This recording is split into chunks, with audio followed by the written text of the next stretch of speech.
నమస్కారం తెలుగు గంగా న్యూస్ కి స్వాగతం।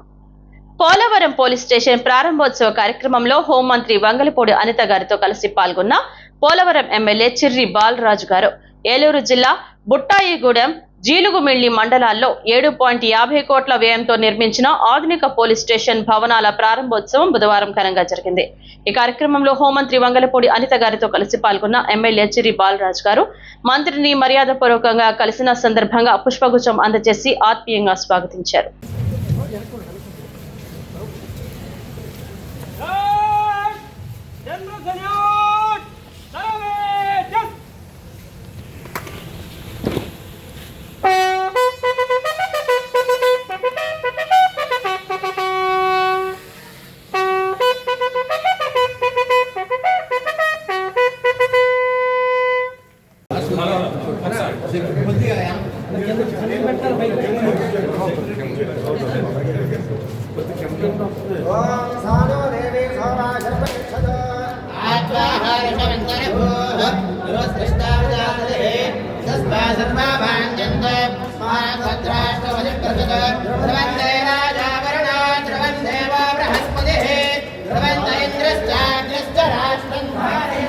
ప్రభుత్వం ఎంత అభివృద్ధి చేసుకుంటూ వెళ్తుందో మనందరికీ చూస్తున్నాం।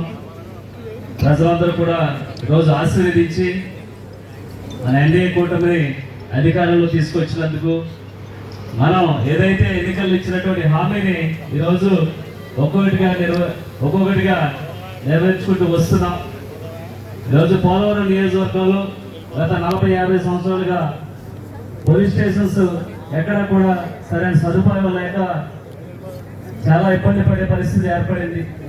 ఈరోజు పోలవరం మండలంలో ఒకటి, బుట్టాయిగూడెం మండలంలో ఒకటి, జీలింపల్లి మండలంలో ఒకటి, ఇలాగా మంచి పోలీస్ స్టేషన్స్ ఈరోజు ఇమీడియట్లీగా మన అధికారం వచ్చిన ఇమీడియట్లీగా ఈ ఏర్పాటు చేయడం అనేది ఏర్పాటు చేసినటువంటి ఈ పోలీస్ స్టేషన్స్ కి ప్రారంభోత్సవానికి ఇచ్చేసినటువంటి మన హోమ్ మినిస్టర్ అనిత గారికి మన పోలవరం నియోజకవర్గం తరఫున హృదయపూర్వక స్వాగతం పలుకుతున్నాం।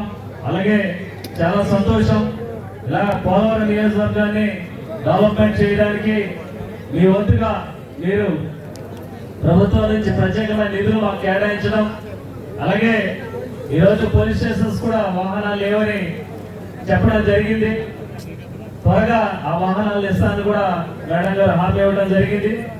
అలాగే రానున్న రోజుల్లో కూడా ఎన్డీఏ కూటమి పోలవరం నియోజకవర్గాన్ని మరింత అభివృద్ధి పదంలో తీసుకురావడానికి మంత్రులు ఎమ్మెల్యేలు అందరూ కూడా కష్టపడుతున్నారు। తప్పకుండా పోలవరం ప్రాజెక్ట్ అనేటువంటి ప్రాజెక్ట్ ని పూర్తి చేసి ప్రజలందరూ కూడా సస్యశ్యామలంగా ఉండే విధంగా చంద్రబాబు నాయుడు గారు, పవన్ కళ్యాణ్ గారి సారథ్యంలో ముందుకు కొనసాగాలని మనస్ఫూర్తిగా కోరుకుంటూ ఈరోజు ఈ ఆహ్వానాన్ని మన్నించి వచ్చినటువంటి మన హోమ్ మినిస్టర్ గారికి, అలాగే ఎస్పీ గారికి, అడిషనల్ ఎస్పీ గారికి, డీజీపీ గారికి, అలాగే డిఎస్పీ గారికి, సిఐఎల్ గారికి, ఎస్ఐఎల్ గారికి అందరికి కూడా, అలాగే ఎన్డీఏ కూటమి నాయకులకి, భగవన్ గారికి, అలాగే జనసేన, టీడీపీ, బీజేపీ నాయకులకి, మీడియా మిత్రులకి ప్రతి ఒక్కరు కూడా హృదయపూర్వక ధన్యవాదాలు తెలియజేస్తూ సెలవు తీసుకుంటాం।